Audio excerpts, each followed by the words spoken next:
जय हिंद दोस्तों। अशोक ज्ञान में आप सभी का स्वागत है।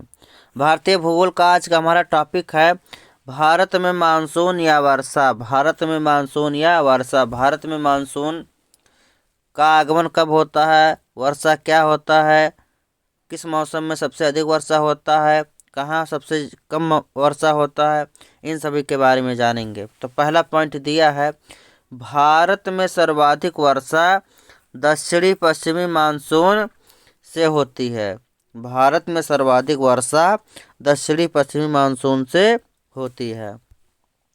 दूसरा पॉइंट है, भारत में मानसून का आगमन लगभग 1 जून को होता है। कब होता है? भारत में मानसून का आगमन लगभग 1 जून को होता है। हमारे भारत में जो मानसून होता है 1 जून को आ जाता है। तीसरा पॉइंट है, महेंद्रगिरी पर्वत से टकराकर पहली वर्षा होती है जिसे मानसून धमाका कहते हैं। महेंद्रगिरी पर्वत से टकराकर पहली वर्षा होती है इसे मानसून धमाका कहते हैं। चौथा पॉइंट दिया है, उत्तर प्रदेश में मानसून का आगमन 15 जून को होता है। कब होता है? 15 जून को। उत्तर प्रदेश में मानसून का आगमन 15 जून को होता है। पांचवा पॉइंट है, मानसून शब्दावली अरबी भाषा के मौसिन से बना है। किससे? अरबी भाषा के मौसिन से बना है जिसका तात्पर्य या अर्थ मौसम या ऋतु है। क्या है? मौसम या ऋतु है। छठवां पॉइंट है, भारत में मानसून का प्रारंभ केरल राज्य में होता है। भारत में मानसून का प्रारंभ केरल राज्य में होता है। सातवां पॉइंट है, जब भारत का स्थलीय भाग पूर्णतः गर्म या तप्त हो जाता है तो दक्षिणी भाग से मानसूनी हवाएं भारत की तरफ आने लगती हैं। फिर से देख लीजिए, जब भारत का स्थलीय भाग पूर्णतः गर्म या तप्त हो जाता है तो दक्षिणी भाग से मानसूनी हवाएं भारत की तरफ आने लगती हैं।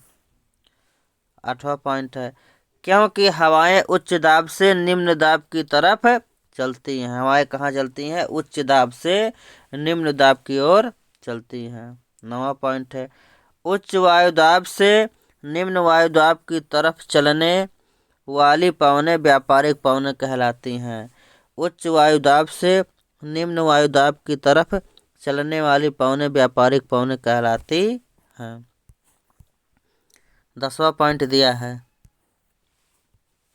जब एक समतल ढाल के सहारे दो मानसूनी हवाएं ऊपर चढ़ती हैं। जब एक समतल ढाल के सहारे दो मानसूनी हवाएं ऊपर चढ़ती हैं और अचानक टकरा जाती हैं जिससे तीव्र वर्षा होती है, यह घटना बादल का फटना कहलाता है। यह घटना बादल का फटना कहलाता है। 11वां पॉइंट है, मानसून के आगमन के बाद लगातार 2 सप्ताह का वर्षा ना हो तो इसे मानसून विच्छेद कहते हैं।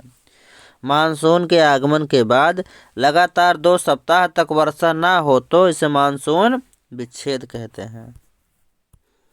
12वां पॉइंट है, जब मानसूनी हवाएं सितंबर अक्टूबर के महीने में वापस लौटती हैं तो यह घटना मौसम निवर्तन या मौसम प्रत्यावर्तन कहलाता है।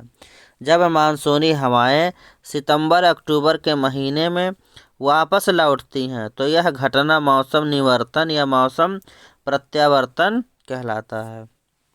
13वां पॉइंट है, केरल तथा तमिलनाडु राज्यों में वर्षा मौसम के निवर्तन या लौटते हुए मानसून से होती है। केरल तथा तमिलनाडु राज्यों में वर्षा मौसम के निवर्तन या लौटते हुए मानसून से होती है। आज के लिए बस इतना ही। इसके आगे जो इसमें जो टॉपिक बचा है अगले वाले वीडियो में बताया जाएगा। अगर यह वीडियो पसंद आया हो तो आप लाइक कीजिए, अपने दोस्तों में शेयर कीजिए और चैनल को सब्सक्राइब भी कीजिए। जय हिंद।